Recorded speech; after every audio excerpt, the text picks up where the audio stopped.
Hi friends, welcome back to a lifestyle. இன்றைக்கி இந்த வீடியோவில் நம்ம பார்க்க போகிறது ஒரு ஆம்பூர் ஸ்டைல் மஷ்ரூம் பிரியாணி தான் பார்க்க போகிறோம். என்னோடய மெத்தடில் எப்படி பண்ணலாம் அப்படிங்கிறத பார்க்கலாமா.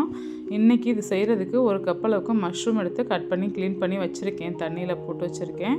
வெங்காயம் தக்காளியும் க்ளீன் பண்ணிவிட்டேன். 2 பச்சை மிளகா, புதினா கொத்தமல்லியும் கழுவி எடுத்து வச்சாச்சு. ஒரு மிக்ஸி ஜாரில் தண்ணி ஊற்றிட்டு அதில் ஒரு 5லேருந்து 6 வரமிளகா வரைக்கும் சேர்த்துட்டு ஒரு 10 நிமிஷம் ஊற வச்சுக்கலாம்.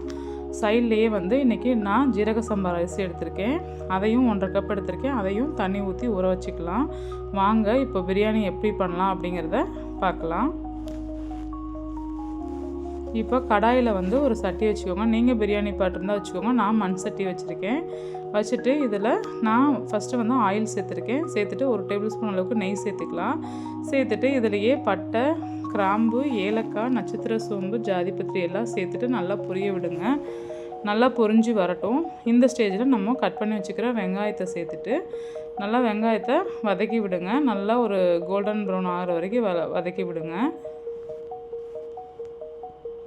இந்த அளவுக்கு கொஞ்சம் வதங்கி வரும்போது நம்ம ஏற்கனவே கட் பண்ணி வச்சுக்கிற தக்காளி இது கூட சேர்த்துக்கலாம்.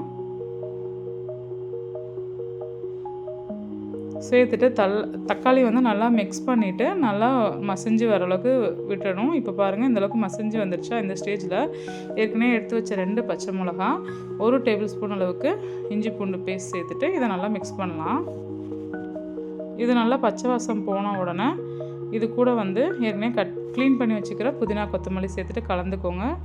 கலந்துட்டு இப்போ நம்ம ஏற்கனவே வரமிளகா ஊற வச்சுருக்கோம் இல்லையா மிக்ஸி ஜாரில், அதை ஒரு பேஸ்ட்டாக ரெடி பண்ணி எடுத்துகிட்டு அந்த பேஸ்ட்டை இது கூட சேர்த்துக்கலாம்.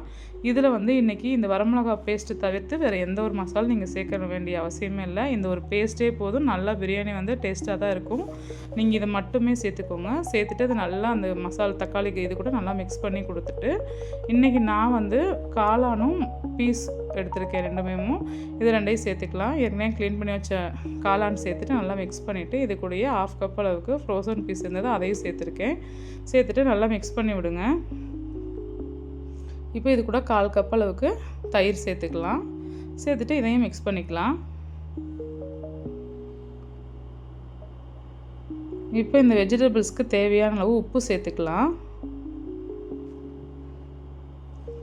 உப்பு சேர்த்துட்டு நல்லா மிக்ஸ் பண்ணிவிட்டு ஒரு அடுப்பு ஒரு மூடி போட்டுட்டு ஒரு 10 நிமிஷம் ஹை ஃப்ளேமில் வச்சிங்க அப்படின்னா நல்லா காய் கொஞ்சம் தண்ணி பிரிஞ்சு வரும். மஷ்ரூம்லேருந்து இந்தளவுக்கு தண்ணி பிரிஞ்சு வரும். 10 நிமிஷம் கழித்து ஓப்பன் பண்ணிவிட்டு நல்லா ஒரு மிக்ஸ் கொடுத்துட்டு இது கூட நான் இன்றைக்கி 1 கப்புக்கு 1.25 கப் அளவுக்கு தண்ணி சேர்த்துருக்கேன். ஜீரக சம்பா ரைஸுங்கனால தண்ணி சேர்த்துட்டு நம்ம காய்க்கு மட்டும் தான் உப்பு போட்டோம். இப்போ எக்ஸ்ட்ரா கொஞ்சம் உப்பு போட்டு உப்பு செக் பண்ணிட்டு உப்பு போட்டுக்கோங்க. போட்டு நல்லா இந்த மாதிரி கொதிக்க விடுங்க. இந்த மாதிரி தண்ணி கொதித்து வரும்போது நம்ம ஏற்கனவே ஊற வச்ச அரிசியை நல்லா கழுவி இது கூட சேர்த்துக்கலாம். இதுக்கு நீங்கள் 1:1.25 ரேஷியோ தான் தண்ணி கரெக்டாக இருக்கும். தண்ணி சேர்த்துட்டு நல்லா அரிசியும் சேர்த்துட்டு மிக்ஸ் பண்ணுங்கள். இப்போ இந்த பாத்திரத்தை ஒரு மூடி போட்டு நல்லா ஹை ஃப்ளேமில் ஒரு 10 நிமிஷம் வைங்க. நல்லா 10 நிமிஷம் கழிச்சு நீங்கள் ஓப்பன் பண்ணி பார்த்தீங்கன்னா இந்த மாதிரி மேலே தண்ணி பிரிஞ்சு வந்திருக்கியா, கீழே அடியிலையும் அடி பிடிக்காது, மேலே நல்லா தண்ணி பிரிஞ்சு வந்திருக்கு. இந்த ஸ்டேஜில் நீங்கள் தம் போட்டுடலாம். ஒரு தோசைக்கல் வச்சு அது மேலே இந்த பிரியாணி பாத்திரத்தையே வச்சுட்டு மேலே வெயிட்டான ஒரு பொருள் வச்சு நீங்கள் தம் போடுங்க. ஒரு 15 நிமிஷத்துலேருந்து 20 நிமிஷம் வரைக்கும் தம் போடுங்க. 20 நிமிஷம் கழித்து ஓப்பன் பண்ணி பாருங்கள். நல்ல டேஸ்ட்டான ஒரு மஷ்ரூம் ஆம்பூர் பிரியாணி ரெடி. நல்லா சைட்லேருந்து மேலே நல்லா பரட்டி விட்டு பார்த்தீங்கன்னா நல்லா பொலன்னு இருக்கும் ரைஸு. நீங்களும் இதே ஸ்டைலில் செஞ்சு பாருங்கள். சாப்பாடு அதுக்கு ஒரு டேஸ்ட் அட்டகாசமாக இருந்தது. செஞ்சு பார்த்துட்டு எப்படி இருந்ததுன்னு சொல்லுங்கள். வீடியோ பிடிச்சிருந்தால் ஒரு லைக் பண்ணுங்கள், ஷேர் பண்ணுங்கள், சேனலுக்கு சப்ஸ்கிரைப் பண்ணுங்கள். Happy eating, healthy eating.